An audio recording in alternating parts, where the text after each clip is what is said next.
കാസർഗോഡ് ജില്ലയിൽ 24 കണക്റ്റും കെ ചിറ്റിലപ്പള്ളി ഫൗണ്ടേഷനും സംയുക്തമായി നിർമ്മിച്ചു നൽകുന്ന 9ാമത്തെ വീടിന്റെ തറക്കല്ലിടൽ നടന്നു.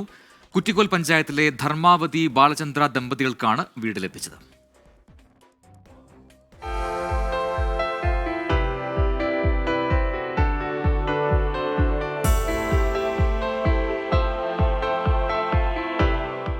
നിർധനരായ കുടുംബങ്ങൾക്കായാണ് 24 കണക്റ്റും ചിറ്റിലപ്പള്ളി ഫൗണ്ടേഷനും വീട് നൽകുന്നത്.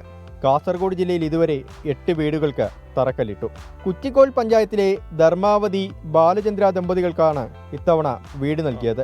2 പെൺകുട്ടികൾ ഉൾപ്പെടെ 4 പേർ അടങ്ങുന്നതാണ് കുടുംബം. ഗൃഹനാഥൻ ബാലചന്ദ്രയ്ക്ക് ആരോഗ്യ പ്രശ്നങ്ങളുണ്ടെങ്കിലും കൂലിപ്പണിയിലൂടെ ലഭിക്കുന്ന തുകയാണ് ആകെയുള്ള വരുമാനം. സ്വന്തമായൊരു വീടിനായി പഞ്ചായത്തിൽ നിരവധി തവണ കയറിയിറങ്ങിയെങ്കിലും ഫലമുണ്ടായില്ല.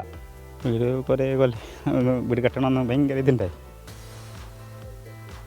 പിന്നെ ഇങ്ങനെ ജോസോടൊന്നും പറഞ്ഞു ഒരു വീടില്ല ഇങ്ങനെ ആക്കി തരണോ ജോസേട്ടാന്ന്. നല്ല ഇതുണ്ട് 24 ലക്കവും പിന്നെ ചിറ്റപ്പള്ളി ഫൗണ്ടേഷനൊക്കെ നല്ല. ലൈഫിൽ അപേക്ഷ നൽകിയെങ്കിലും ഫണ്ട് വൈകുന്നത് മൂലം ബാലചന്ദ്രയ്ക്ക് വീട് നൽകാൻ സാധിച്ചില്ലെന്ന് വാർഡ് മെമ്പർ ബലരാമൻ നമ്പ്യാർ. യഥാർത്ഥത്തിൽ അർഹതപ്പെട്ട കൈകളിലേക്ക് തന്നെയാണ് ഈ ഭവനം എത്തിച്ചേർന്നിരിക്കുന്നത്.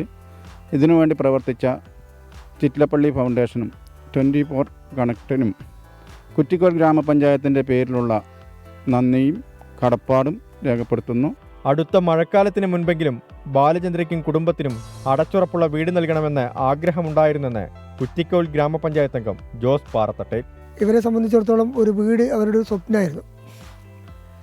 കഴിഞ്ഞ തെരഞ്ഞെടുപ്പ് സമയത്ത് തന്നെ അദ്ദേഹം നമ്മളോട് പറഞ്ഞതാണ്, വളരെ അധികം ഒരു വീട് ഒരു ഷെഡിലാണുള്ളത്, ആ ഒരു വീട് നമുക്ക് എങ്ങനെയായാലും അനുവദിച്ച് കിട്ടാനുള്ള സംവിധാനം. 24 കണക്ട് ജില്ലാ കോർഡിനേറ്റർ സജീവ് കുമാർ, സാമൂഹ്യ പ്രവർത്തകർ എന്നിവർ ചടങ്ങിൽ പങ്കെടുത്തു. 24 കാസർഗോഡ്.